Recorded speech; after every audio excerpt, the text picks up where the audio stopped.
Chiriko chikomo kure, kunze kweyo musha, pakaroverwa Ishe, pakatifira.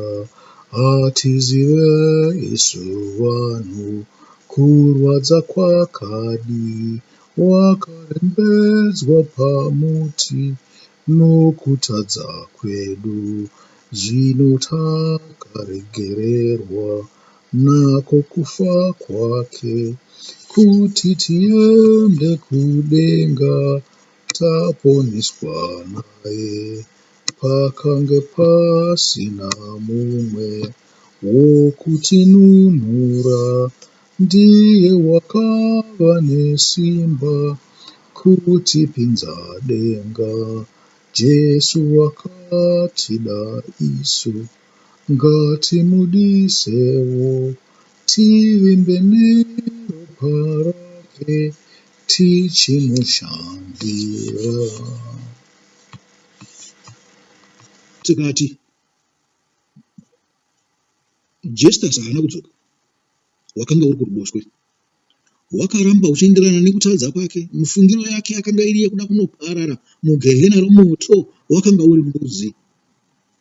Asi Dismas nyange akanga ari mutadzi zvake, wakatendeuka pamuchinjwa ipapo, akapupura kuti ane mhosva, akadzoka pachii chake, akati, Mwari, ndiregererei, mugondipinzawo muparadiso renyu.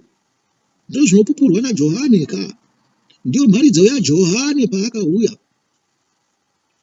achitaura kuti ane rubhabhatidzo rwemvura, munofanira kutendeuka muchipupura zvivi zvenyu, mugobhabhatidzwa, mugobuditsa zvibereko zvinoenderana nokutendeuka. Ndichazvitaura zvangu leta kuti chii chakaitwa naDismas chakakonzera kuti agopinda kudenga, mumwe wake achisara. Chikaranga ichi muchinjikwa unobva panyaya yenyoka yendarira. Pane nguva zhinji Ishe wedu Jesu Kristu, ndingati nguva zhinji, yatingoti nguva imwe chete, yaakataura navaJudha achiti, kana mandisimudza ndipo pamuchazoziva kuti ndini mwanakomana waMwari. Zvikanzi sekusimudzwa kwakaitwa nyoka murenje naMozisi. Nyoka yendarira ndiyo yakasimudzwa murenje naMozisi. Handidi kupinda munhurundo yacho kuti zvakanga zvaita sei. VaIsraeri vakanga vatadza, vakanga vasarudza gwara ravo ravanoda kuenda naro. Mozisi achiti, aiwa, zvanzi naMwari tinofanira kufamba negwara iri. Pavakatora gwara ravo vakarumwa nenyoka. Asi pakurumwa nenyoka kwavakaitwa vakufa, vazhinji vavo vakafa, vakachema kuna Mozisi. Zvikanzi, munhu waMwari, tiregererei zvenyu, tirevererai kuna Mwari, mutinamatire kuti tisaparare. Mwari ndiye akazorayira kuti paturikwe nyoka yendarira pamuti. Chizvifungai, sei Jesu aizviinzanisa nenyoka yendarira yakanga yaiswa pamuti naMozisi? Pasina kungoti tikasangana naAroni. Numbers 21:6-9 inoti, Jehovha akatuma nyoka dzinopenga pakati pavanhu, dzikaruma vanhu vazhinji vaIsraeri vakafa. Zvino vanhu vakauya kuna Mozisi vakati, takatadza nokuti takapopotera Jehovha nemi. Kumbirai kuna Jehovha kuti abvise nyoka kwatiri. Mozisi akakumbirira vanhu. Ipapo Jehovha akati kuna Mozisi, uzviitire nyoka inopenga ugoiturika padanda. Zvino mumwe nomumwe wakarumwa kana akaitarira uchararama. Mozisi akaita nyoka yendarira akaiturika padanda. Zvino mumwe nomumwe wakati kana arumwa akatarira nyoka iyo yendarira wakararama. Vana vaIsraeri vakafamba vakandodzika matende avo paObhoti. Amen. Ndazoenda pakarebesa, ndazosvika kana pavhesi 10. Ipapo panonakidza. Muri kuona, nyange pavakanga vanamatirwa naMozisi, vakaramba vachirumwa nenyoka. Nyange imi pamakanzi mabhabhatidzwa, mavateveri vaishe wedu Jesu Kristu, maiswa maoko pamusoro, makaramba muchitadza, asi nguva nenguva maitarira kuna Jesu kuti munofanirwa kutarira kuna Jesu kuti musafe. Zvikadzi vaIsraeri vaitarira chi? Nyoka yakanga iri pamuchinjikwa. Muri kupaona ka? Vaitarira panyoka yakanga iri pamuchinjikwa. Pane chakanaka ipapo chinotaura kuti nyasha dzaJesu dzingoripo tiri pasi pano chete. Tinopinda denga, tinopinda denga nenyasha. Umambo hwokudenga huri mamuri, huri pakati penyu. Unokunzwa? Tinopinda umambo ihwohwo nenyasha, tichikamhina samakudo, tichitadza, asi vavariro iripo ndeyekuti tive vatsvene. Pakutadza kwedu kwose ikoko hazvireve kuti tinenge tisina kururama. Sevanhu vanoziva murayiro, tinenge tine zvimwe zvakarurama zvatinenge tichiita. Ishe wedu Jesu Kristu aripo kuti panyasha kuti tivavarire perfection. Naizvozvo musakanganise kutadza kwenyu nevavariro. Vavariro kuedza, kuzama, ikoko ndokwamucharevererwa naIshe wedu Jesu Kristu kudenga. Hamungangotadza zvino negoni muchingofamba muchitadza, muchingotadza pamadiro enyu, musingazvidzore pazvitema zvenyu, mugofunga kuti munopinda denga. Hazviitwe izvozvo. Muri kupanzwa? Nyoka yendarira, muri kuona? Nyasha. Nyoka yendarira, nyasha. Muri kunzwa? Nyasha. Zvokwadi nenyasha zvakauya nani? naIshe wedu Jesu Kristu. Asi murayiro wakauya nani? naMozisi. Murau wakauya navatumwa. Muri kupanzwa? Vatumwa vachimirira chishoko ramwe. Naizvozvo ngirozi yakagara padombo, shoko raMwari rakagara pakuita sei? Pakutenda. Kutenda nenyasha zvinhu zviviri zvakasiyana. Handizivi kuti zvinoexplainwa sei muBhaibheri, asi kutenda nenyasha, kutenda, faith, zvinhu zvatinoita. Nyasha chatorera chimwe chinhu, kuregererwa kwatinoita pamusoro pekukanganisa mumaitiro edu. Ko shoko rakauya navatumwa raive chiko? Ndidzo nyasha. Ndidzo nyasha dzatakaitirwa pamusoro penyasha. Nyasha pamusoro penyasha zvakazouya kuna Ishe wedu Jesu Kristu. Asi nyasha dzekutanga dzakanga dziri pamurayiro. Munoona? Nyoka yendarira. VaIsraeri vakati nyoka ndiyo yatiponesa, right? Nyange tichitadza takuramba tichirarama. Ndambotaura pamusoro pe-idolatry. Munoziva idolatry? Idolatry kuita kunamata zvifananidzo. Munokwanisa kufunga kuti muri kunamata Ishe wedu Jesu Kristu, kana kuti muri kunamata Mwari imi muchinamata chifananidzo. Ndo zvakanga zvakaita nyoka yendarira. Yakanamatwa nekuda kwekuti chiiko? Nekuti vanhu vakafunga kuti ndiyo iri kuvaponesazvo. Nyoka yendarira yakaitwa naMozisi murenje yainzi Nehushta. Vanhu vakanga voinamata vakaita makore akawanda vachiinamata. Nanhasi vachiri kutoinamata nyoka iyi.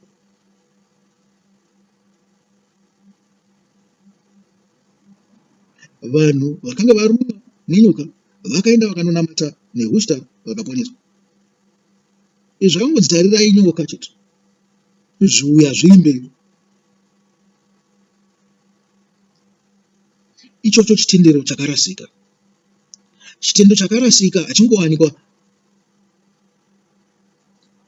chinokwanisa kuwanikwa pane vanhu vanotenda, vanenge vasina kunzwisisa. Pane mazhinji maKristu akarasika pachitenderano chavo, nokuda kwamafungiro avo, nokuda kwekuda kuzvijustifya. Muri kuzviona? Havadi kujustifywa naMwari, vanoda kuzvijustifya ivavo. maona manje. Naizvozvo mifungo yavo inobva yarashika. Kuzvimanikidza, kusanzwisisa zviri kudiwa naMwari. Maheretics iwawo havana kusiyana navaNikoretiya vanotaurwa kuna zvakazarurwa. Tokwanisa kuti tichinamata mukereke imwe chete, tichigara pamabhenji mamwe chete, tichienda kuzvidzidzo pamwe chete, asi mumwe anokwanisa kunge ari muNikoretiya, mumwe anokwanisa kunge ari muheretic, mumwe anokwanisa kunge achiita sei, achinamata chifananidzo. Hama dzangu, imi muri hama dzangu nokuti ndinokudai, asi zvokwadi hama yenyu chete yamunofanirwa kuva nayo ndiJesu. Munofanirwa kuzviramba, mutakure muchinjwa wenyu. VaIsraeri pavakaona muchinjwa vakaona chiro, vakaona rufu, vakaona kutadza kwavo nokurumwa kwavo nenyoka. Chinhu chakanga chiripo pamuchinjikwa ichi, chiri padanda ichi chakaiswa naMozisi, chaiuraya. Zvino kana makataurisa zvinhu zvenyu zviri pamuchinjikwa, makafanirwa kuita seiko? Makafanirwa kutendeuka. Ndoizwi rekutendeuka raiparidzwa ipapo naMozisi, ravakatadza kunzwa. Vakafunga kuti haiwa tangotasa chifananidzo tatopo. Ndizvo zvinongoitawo maKristu nanhasi, vanongoti vakataura Jesu, vakanofunga kuti vakangoti Ishe Jesu ndiregererei, vatoregererwa. Hakuna zvinhu zvakadaro, hama dzangu, ndoda kutaura ichokwadi, kuti musarashike mukusaziva kwenyu. Hakuna zvinhu zvakadaro. Dai vanhu vose vanonyora mazamanishoni vakanzi matadza kai maona 1 out of 100%, dai vaingoti sorry vachibva ku 100%, dai taipasa tose, dai kusina madofu. Unofanira kutodzokorodza kusvikira wapasa. Kana muchiona mufananidzo wewo uripo pane zvinhu zvamunoita panyika panapa, sei muchizofunga kuti kudenga kune nyore yakadaro? Madi kungoita nyore yamunofunga kuti iri kudenga pasi pano. Taibva tabvisakana nemazamanishoni acho. Zvinhu zvose zvokuva izi. Kana munhu akaunganidza bhiro rimwe anongopinda mumba make otora chaari kuda oenda nako, unodya kumba kwake. Asi hamudaro, mofunga kuti zvichava nyore kupinda kwenyu denga. Vazhinji vedu tiri kunamata Nehushtan. Pandei pana Nehushtan. Nehushtan tinoiona pana 2 Madzimambo verse 18. 2 Madzimambo chapter 18 yegumi netsere verse 4. Verse 4 ndiyo yatiri kuda. Asi hatingoverengai zvedu kusvika paini paverse 8. Aiwa, takusvika. Okay. Chingonzwa kuverenga kwandikuita. Zvino negore rechitatu raHoshea mwanakomana waEra mambo waIsraeri, Hezekia mwanakomana waAhazi mambo weJudha wakatanga kubata ushe. Akatanga kubata ushe ana makore 25. Akabata ushe paJerusarema makore 20 Zita ramai vake rakanga riri Abhi mukunda waZekaria. Akaita zvakarurama pamberi paJehovha sezvakaita baba vake Dhavhidhi. Amen. Dhavhidhi wakanga akarurama. Ngasi mutsvene zvakanga akarurama. Akatiitira zvinhu zvikuru zvinoshamisa. Asi pane chivi chimwe chete chinowanzotaurwa navanhu. Nazvirevo kuti Dhavhidhi wakanga usina chivi. Chivi chaakarera mumba make chakazomudyira navana vake, chakaparadza mhuri yake. Chivi chamadzimai. Wakanga waitanga inyaya yokuda kutora vakadzi vakaroorwa navamwe varume. Kare paakazosvika pana Bhathsheba, chivi chakanga chaita sei? Chakura. Hatinoda kutaura nenyaya izvo. Ngatiendere pamberi nekuverenga verse 4. Akabvisa matunhu akakwirira, akaputsa shongwe, akaparadza matanda okunamata nawo, akaputsa nyoka yendarira yakanga yaitwa naMozisi. Nokuti kusvikira pamazuva iwayo vana vaIsraeri vaipisira zvinonhuhwira, akaitumidza Nehushtan. Mukunzwa verse 4 iya ndio painotaura nyaya yeNehushtan, nyoka yendarira yakanga yagadzirwa naMozisi murenje. Vanhu vakanga vachiinamata vachiipisira zvinonhuhwira. Asi nyoka yendarira yakanga ingori yenguva iyoyo uri mufananidzo wezvinozoita sei, zvinozotevera. Kunzwisisa kunonetsa kuuya kwako. Munoziva kunzwisisa kunonetsa. Vakanga vane dambudziko rekunzwisisa. VaIsraeri, vaHebheru, vaJudha vakatora nguva kuti vanzwisise zvinhu izvi. Hazvina kuuya nyore. Ndosaka vainzi vane mwoyo yakaoma nemitsipa mikukutu, zvekuti nyangwe pakasvika Jesu, ivo vakanga vakabatiswa tsvimbo dzemurayiro vakafunga kumuuraya. Kusanzwisisa kwese ikoko. Nemiwo maKristu makabatiswa tsvimbo dzaishauri Jesu Kristu, asi zuva nezuva munomuramba kumuuraya nekunamata zvifananidzo. Nyangwe mune umbowo uyu hwose huri pamberi penyu, makasarudza kuita mbudzi, zvokuita makwai anoteerera makazviramba. Makasarudza kuzvida nokuzvikudza. Hamuna kuzvininipisa, hamuna kuzviramba, hamuna kutakura muchinjikwa wenyu, hamuna kutevera Ishe wedu Jesu Kristu. Ndo pandambotaura paye kuti pane inzwi ramunoshandisa rekuti heretic. Nguva zhinji mutendi woga woga anokwanisa kunge ari muheretic. Heretic inzwi randinoda kutora sekunge risina zvarinoreva nokuda kwekutadza kwedu. Harina zvarinoreva pakutenda, nekuti kusanzwisisa kwakanyanya. Hatikumbiri kunzwisisa. Nyangwe takapuhwa kunzwisisa, tinozvisarudzira nzira dzedu dzokufamba nadzo.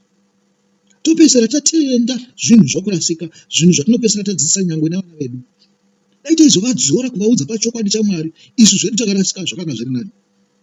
Asi tinotowedzera kurasika mune vana vedu. Ndosaka chiKristu chiri kunetsa kubata munyika. Kutenda kuri kunetsa kubata. Asi vanopinda makereke vakawanda, vanozviita vaKristu, more than 1 billion, 2 billion. Ese iwawo maheretic, vanoita heresi.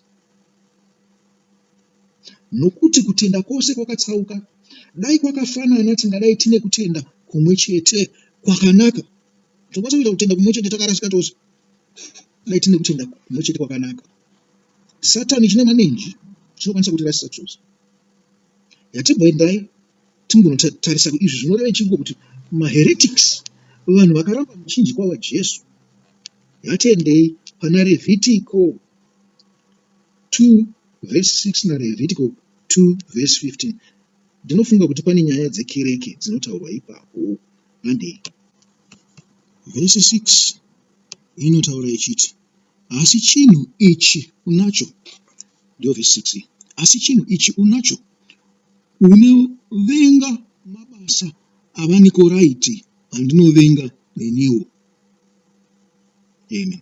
Muzonozviverengera mega pamusoro pekereke iri kutaurwa pa kereke yevaEfeso, munozvivengera. Verse 15 inowanikwa pakereke chi? Pakereke ndinonga ndeyePegamo here? I think ndeyePegamo.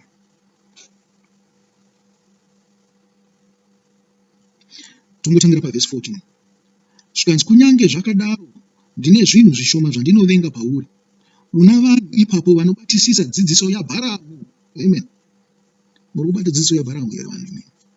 Uyo akadzidzisa Bharaki kuti anyengere vaIsraeri kuti vatadze vachidya zvokudya zvakabayirwa kuzvifananidzo uye nokuita upombwe. Kana muchifunga verse 14 iyi, toda kuti mufungewo zvakataurwa naPauro pamusoro pekuita sei? Pokudya zvakabayirwa kuzvifananidzo. Kunyengerana, hatidi kunyengerana. Toda kurambira pamurayiro. Hatisi kuti Pauro ndiye akanga ari right kana kuti Johani ndiye akanga ari wrong. Asi tinoenda pana Jesu, tobve pana Jesu toenda pai murayiro unozviudza kuti takurashika. Verse 15. Saizvozvowo una vamwe vanobatirira kudzidziso yavaNikoraiti. Naizvozvo tendeukai, zvikasadaro ndichakurumidza kuuya kuzovarwisa nomunondo womuromo wangu. Dzidziso yavaNikoraiti vari kutaurwa. Vanhu vaingoti zvinhu zvose zvakanaka. Upombwe hwakanaka, kubayira kuzvifananidzo kwakanaka, kunamata zuva kwakanaka. Ndikuzviona. kuzvijaidza kungoita zvinhu zvakaipa kwekwe. Chitendero chedu tinenge chiti tiri kunamata Jesu tisanamata, tinenge chiti tiri kunamata Mwari tisanamata, tinenge chiti tiri kutevera Ishe wedu Jesu hatichamutevera. Iye Jesu ndiye ari kutaura mashoko aya pachechi yepaPegamo neyepaEfeso kuna Levhitiko 2:6 na2:15. Ndiko kurashika kwakanga kwakaita vanhu vainamata chifananidzo chakanga chiri pamuchinjikwa. Chandiri kutaura kuti tinenge takatarisa Jesu paya, asi kutarisa kwedu tinenge tisina kutarisa zvakanaka, tinenge tonamata chifananidzo. Tinofanirwa kuzvingwarira izvozvo, zvifananidzo zvizhinji munyika. Naizvozvo handiri kutaura kunge ndinonzi ndikukutukai, ndinongoti zvichida ini nditori mumwe wacho, nokuti nzira dzangu dzakasiyana nedzevanhu vazhinji.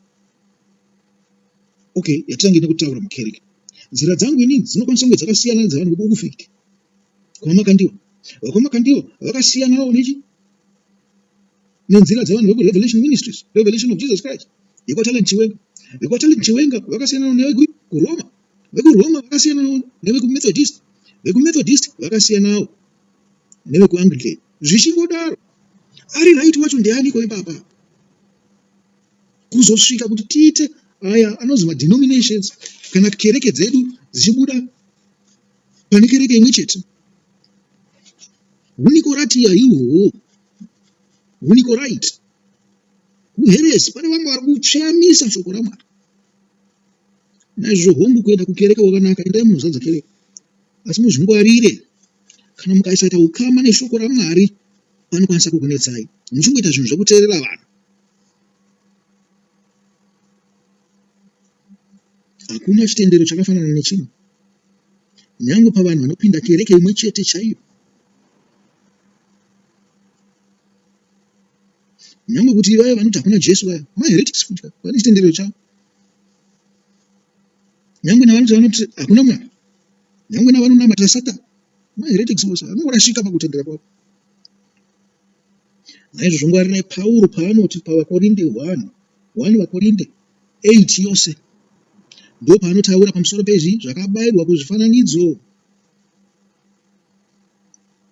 Nokuti sezvandinogara ndichitaura, zvinhu zvose zvinofanirwa kuiswa pachikero chemurayiro.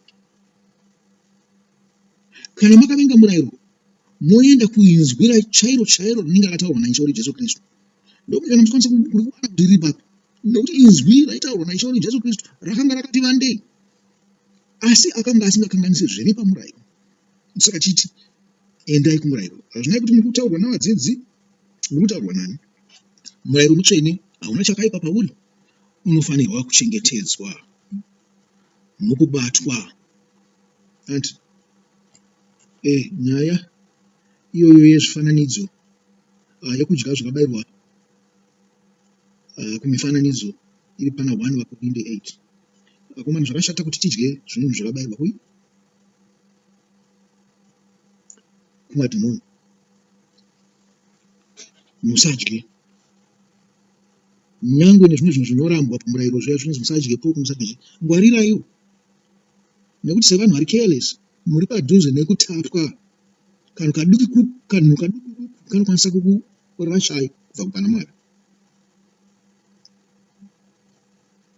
Amen. Muri kuona kazviri kutaurwa pamusoro penyoka. Zvikanzi vakaona nyoka, vabereki vavo vakatanga kunamata nyoka iyo, zvakaenda nepasi kuna vana kusvikira nanhasi. Vanhu vachirungonamata nyoka iyo, vakutozvigadzirira nyoka dzavo dzendarira vachidzisa mumba. Hamuna mumba makambopinda here makamboona nyoka dzendarira dziri kumadziro? Haisi kuti vanenge vachinamata zvapakwe, dzingori nyoka dzavanenge vakangoisa kumadziro, dziri pamuti kana dziri pasvimbo dzinenge dzakakomberedza tsvimbo zo. Ndine wishtani iyeye. Vazhinji vanoita zvemasvikiro rege vangandirove nemibhadha yavo vachiti takunzi takunamata newishtani. Nyoka yapindira ipapo. Pane chimwe chikonzero chandinoziva, asi newishtani ndokunamata. Ndo mandinoperera nekuti hazvida kutaura chimwe chikonzero chacho. Alright. Vakanga vonamata newishtani vachiti vari kunamata Mwari, vaitofunga kuti vari kuna Mwari ipapo vachinamata newishtani. Muri kuzvinzwa? Vaitofunga kuti vari kutochengetedza murayiro waMozisi. muri musi ndiye ngati vatarire pai Moses akanga ati vatarire pane nyoka yakanga iri padanda. Rangarai Deuteronomy 29:29 vandataura. Mufungisise pamusoro pemurayiro wacho. Zvinhu zvatakazarurirwa kuti tiite. Isi takutoziva zvimwe zvichida dai tiripo